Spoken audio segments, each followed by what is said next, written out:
Good evening everybody, welcome back to my match review today, reflecting on our away defeat at the King Power, Leicester City 3, Fulham 1. And look, it happens again, we've lost another game. Relegation is just a certainty, isn't it? We knew it before going into the game. What we hoped was to get a good performance, and for the first 45 minutes, we didn't really turn up, did we? You might as well just completely not bothered in that first half, and we didn't bother, did we? The first half performance was terrible. To come away from that at half-time without having a single shot in the game, it was all Leicester, and we could have gone into the break 2-3, maybe even 4-0 down, and we were lucky not to. And I'll tell you what, if we play that in the first half against the next two teams we've got, which are Man City and Liverpool, then we're going to get absolutely thumped. Quick little plug before this: football blogging awards are coming up. If you want to vote for me to get an award, nominate me for one of them. Go on my Twitter profile. The whole thing to go and vote is on there. Go on my Twitter profile, link will be in the description. You can vote through there, and hopefully try and at least get me nominated. It'd be nice to try and get nominated to go to the ceremony, which is I don't know when it is, but the nominees will be revealed on the 3rd of April. So to get through to that would be great. So as I said, if you could vote for me in the football blogging awards under the Young Creator Award, please do. It'd be greatly appreciated. But anyway, moving back to the game, as I said, going into half time at 1-0, I felt we were very fortunate to, and it was disappointing because that first half performance really annoyed me, because of course you expect the managerial bounce you were supposed to get against Chelsea last week, but the performance for the whole game was really good, and to go and follow it up with a poor first half was shocking. And look, in the second half we made a change, didn't we? Sessegnon come off. I thought Sessegnon was appalling today. I don't know what's happened to him this season. I really don't know. He just doesn't seem. He's not the player he was last year, and the performances we've seen from this season haven't been amazing, and it's disappointing to see, because obviously he was a fantastic player last year. This great young fearless player we had last year, he looks a shadow of that now, doesn't he? And he came off at half time for Daite, who within 5 minutes come on when he got the equaliser. A bit of a lucky deflection on the equaliser, but we'll take it. It was such a lucky goal. He cut it on his left foot, took a shot, hit off Harry Maguire, and sort of rolled in past Kasper Schmeichel in the Leicester goal. And when we got that equaliser, I was a bit surprised. I felt, can we kick on from here? I mean, second half we did okay. I think when we got the equaliser, of course you're gonna get a little bit of an improvement after you get a goal. Sometimes you're at your most vulnerable when you just scored, but in our case we wasn't, and we sort of gave it a go, but then it all went crashing down, didn't it? Towards the end, 77 minutes in, Jamie Vardy, I think that was his 100th Premier League goal or something like that. Again, another record broken that we've allowed. Again, we're the type of team that if you want to break a record and you're playing against us, it's going to happen. And for Jamie Vardy, it has happened, and he went and scored another goal late on to wrap up the game, to give Brendan Rodgers his first win, as Leicester manager, and his first win at home at the King Power, in charge of Leicester as well, ironically. But look, and also Southampton won today, Cardiff won as well. So look, we're not going to stay up. That ship sailed now. But I must also say, I think that is probably going to be Scott Parker's CV thrown away for the job long term. He will stay on to the end of the season, which is to complete the right thing to do. Anyone thinking of him walking, if anyone's calling for his head, they need to have their heads checked, in fact. But I don't think he'll get a job full time. I don't think it's probably the best move, really. And people might say it's only one defeat, you need to give him a bit more time. But look, I think when we go down next season, we need to have some sort of experienced head at the helm. There's got to be a big restructure of the football club.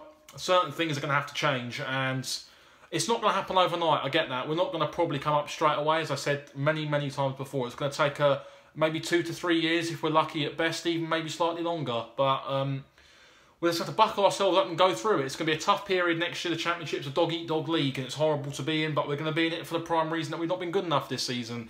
It's been an absolute shambolic season, as I said time and time again. It's been disappointing, really, as well.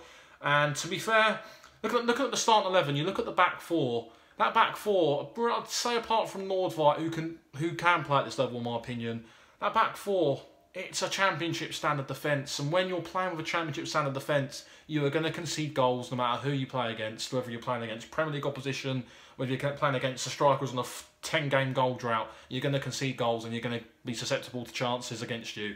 And I seriously worry for the next 2 games. Liverpool, Man City are coming up. They both got big aspirations this season, and we could end up getting absolutely steamrolled in both games. And the goal difference just gets worse. 3 goals conceded again today, 2 on last Sunday as well. It just mounts up. It's 5 in 2 games now, which ain't great at all.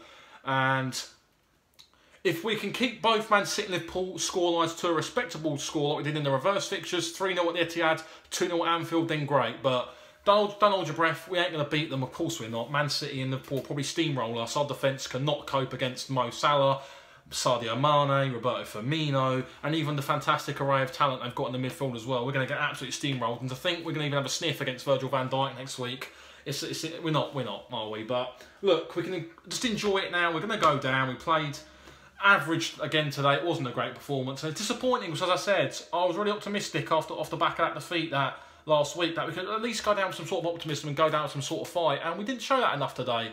And when you don't show that fight enough, you're going to lose games. And it happened again today, didn't it? It wasn't good enough. But we've just got to draw a line through that one now, move on. That's what, is it 8 games left of the season now? And it's, I hate it. Why can't the season be over now? Another 8 games to go, another 8 suffering, another 8 lots of suffering, I should say. Sorry, there 8 lots of suffering now. We're going to have to go through it all again. And disappointing today, isn't it? A lot of fans went up there today. I think 1,200 went up today, which is good. We've always took good away numbers in this season, but it's just disheartening now, isn't it? I don't know what to say anymore. It is disheartening. It's just sad. But we can only look to what we've got. Next week, let's say Liverpool and that. I'm not excited for that. I will be going to it, but I'm not excited for it. I'm expecting a heavy defeat next week as well, but I won't talk about that too much. I'll talk about that next week in the preview. But credit to everyone who went up there today in full voice from what I've seen on social media. More credit to them and that. I'll give them credit for going up there, supporting the team through thick and thin. I don't go to many away games, so I'm not really a die-hard fan. There's plenty more supporters who are more die-hard than I am. I'm far from a die-hard supporter, from being brutally honest. But look, we scored a goal today. Only positive I can take from that again. We had a couple of chances, didn't we, to make the game a bit more of a challenge, but we didn't do it. And we move on to Liverpool next week, as I said, and we just got to try and go down with a bit more dignity next year. But as I said, going back to the middle of this video, the whole restructure of this football club is going to have to be taken through over the course of summer. There's going to be some serious thought about what happens, and there's going to be some big decisions made, and they have to be the right ones. If we get them wrong, then I do worry about where we go from here, because it's going to be a long road back to the Premier League. And as we all know, quick side note, as we know, Ranieri got the job at Roma. I don't want to talk about it too much, really, because I don't really hate the man. It wasn't really his fault. He came in at the wrong time and it didn't work for him. So good luck to him in Roma. Hopefully, he's only there till, what, another 2 months or the end of the season, so he probably won't be able to do a lot. But if he can get them the Champions League, then great for him. But it's just been a disappointing season, hasn't it? And people, I get lots of comments on Twitter, and I've had some today, actually, from people saying it's worse than teams like Derby County. But I don't think it's like that. I think if you were to categorise our season, it's probably the biggest disappointment out of all the top 5 European divisions. We're probably the biggest disappointment. For the money we spent coming up, you'd expect better, and it hasn't been good enough this season. And we're going to go down because of it. But as I said, we've got to look forward, keep the positivity. It's hard to, I know, but look, we just got to see where this takes us next year to the Championship. It will, but what happens throughout then, I'm not too sure. I don't even know what's going to happen in the summer. I'm a little bit worried about what's going to happen in the summer with this football club, but I'll still be there next year, as I'm sure many of you watching this will be as well. But we'll wrap it up there. Before I do, hit the thumbs up button on this. Comment away as well. I love hearing everyone's comments. Get a good contingent of supporters back in the channel, which is great. I'm forever grateful for the support I get on this channel. We're doing really, really well at the moment. I couldn't be more pleased with how things are going at the moment. As I said, Football Blogging Awards. If you want to go and vote for me, I'd absolutely love it if you could. It would be fantastic for me to try and at least get nominated, just to hopefully give something back to the people who watch these videos. I do try my best to put out some good content, and the people who hopefully watch it enjoy it.